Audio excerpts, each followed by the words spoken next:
Next to me is a 992 GT3 RS, a car that needs no introduction. It's a car that I've dreamed about driving on track, and today I have that opportunity.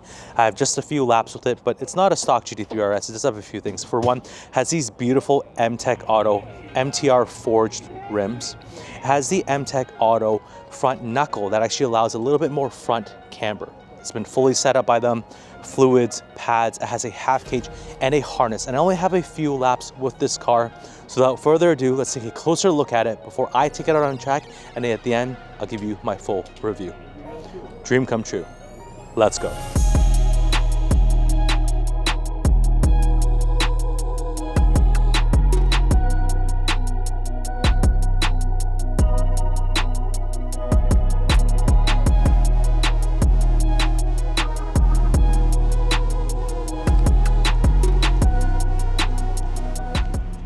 All right, guys, I had limited time with this car. It is quite expensive. The guys want to see what I can do with it, but of course, as you may hopefully understand, I have my reservations in pushing this car very, very hard. It's one of the reasons why I didn't exactly want to drive it, but we'll see what we can comfortably do.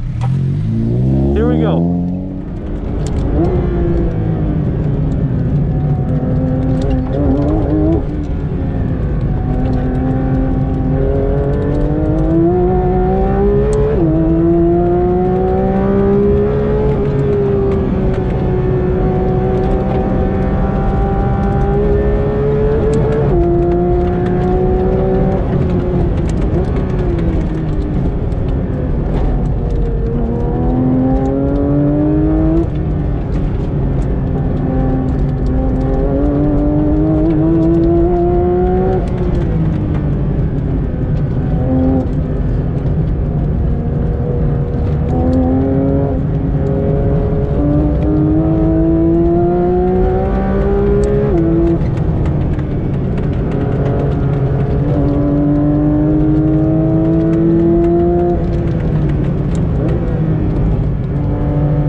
God, guys, I don't even know what to say. 148.89, and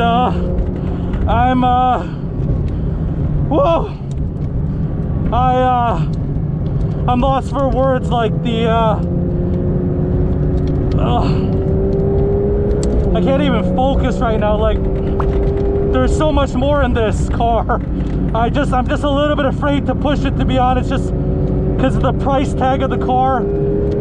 I mean, it does understeer a little bit. You got to manage the front end, but the confidence on power is crazy with the 325 tires in the back. I think I could do a 145. I really, the potential that I feel like I'm leaving so much on the table. I'm shaking here.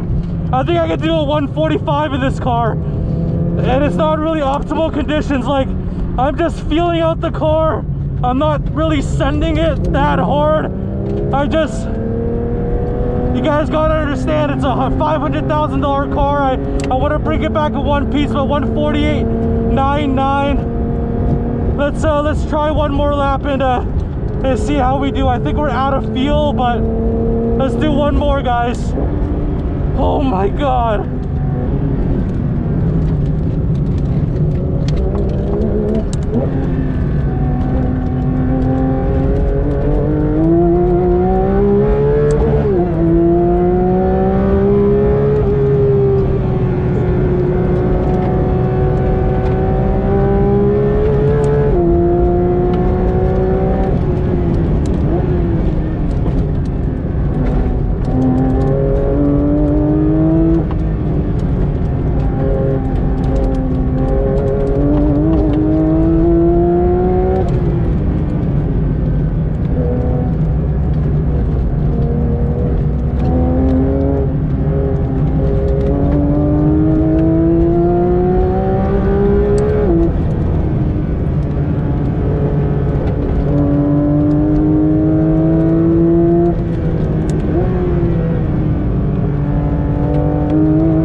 So everyone, what can I say about the 992 GT3 RS that hasn't already been said?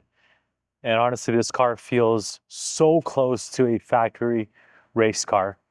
And so why don't we talk about what I would change if this was my car, how the car is sort of putting down these insane lap times around the world, and where do I think it falls a little bit short to an actual full-blown cup car.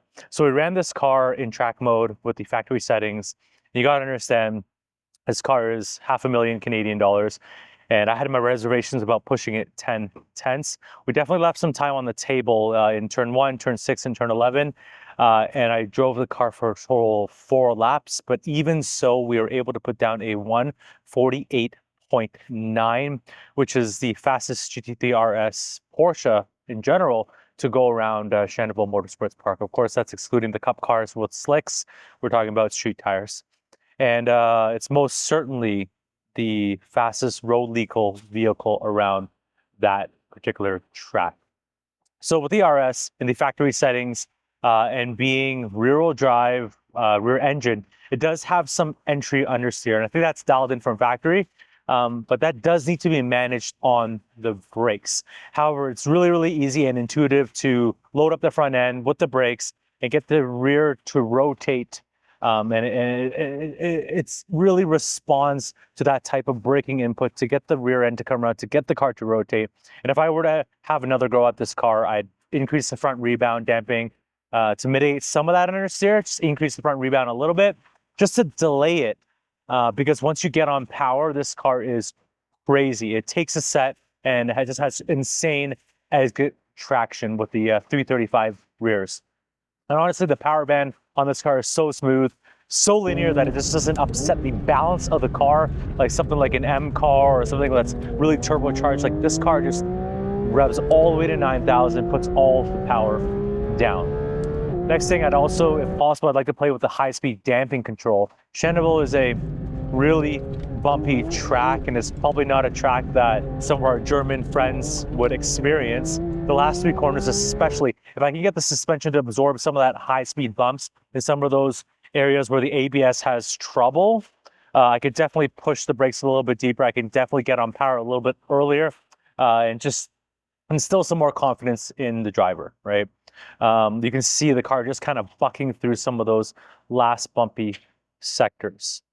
Next thing I would have really, really loved to play a little bit more with is the adjustable differential settings. And on the RS, you can adjust the differential behavior on both coast and deceleration. So when you're on the brakes or off the throttle, and typically that's like the braking and entry phase of the corner, and some of the mid-corner phase as well. And of course, the on-power behavior from the apex outwards. So on entry and on the brakes, you want a differential that's fairly free and open. And the reason for that is, you know, on coast and deceleration, when you're off throttle or trail braking the car into a corner, you want the rear end to be able to rotate freely to help the car turn in. You don't want a really aggressive lock during that time. So a more open differential on coast allows the rear wheels to rotate at different speeds more easily. And this reduces understeer. It helps the car rotate in. And it feels really, really natural going into the corner. It makes the car feel a little bit more agile, more responsive on turn-in. And the trade-off is, if the diff is, of course, completely open, when you get on power, basically, you know, you can lift an inside wheel or you're not getting enough drive or push out of the corner. And that's where being able to adjust the differential on both coast and on power is crazy, right? So, you know, the car, it was pretty free on entry, but I would want to open it up a little bit more just to allow the car to pivot a little bit better and rotate just a little bit better on the entry phase. But when you're on throttle, the power phase, like especially in a rear-wheel drive car, you want that outside wheel to really push you out of the corners without, of course, the inside wheel spinning. And so this, of course, improves traction, exit. There's less wheel spin, makes the car more stable when accelerating hard out of the corners. And when you get to throttle steer the car a little bit more and tighten the line. And of course, you know, of course, the Porsche PTV systems are absolutely amazing. And this car is just even more fine-tunable. So I would have loved to play more with that. On On top of that, setup wise, I would have loved to have a little bit more front camber on this car. Like I said, I did feel like it does understeer a little bit more, but that's just all set up and getting used to the car and spending more time with the car. Like I said, I had about 4 laps. Really, the difference between these cars and the Cup car is, you know, in my opinion, the brakes, right? The Cup cars have really, really strong, powerful brakes, and the key point here is Motorsport ABS as well as Motorsport scalable traction control. You just have more fine tuning in terms of even adjusting the ABS, even adjusting the traction control in the Cup cars. And yes, Shannonville is quite the bumpy track in some areas, but I felt like the limit of threshold braking to be a little bit under the performance of the rest of the car, right? The aero, the power, everything, I just felt like the brakes were holding it back a little bit. And maybe, again, that's because of the damping changes that I would make as well to help keep the tires more planted and pushing them into the ground a little bit more. So again, ABS doesn't kick in so early.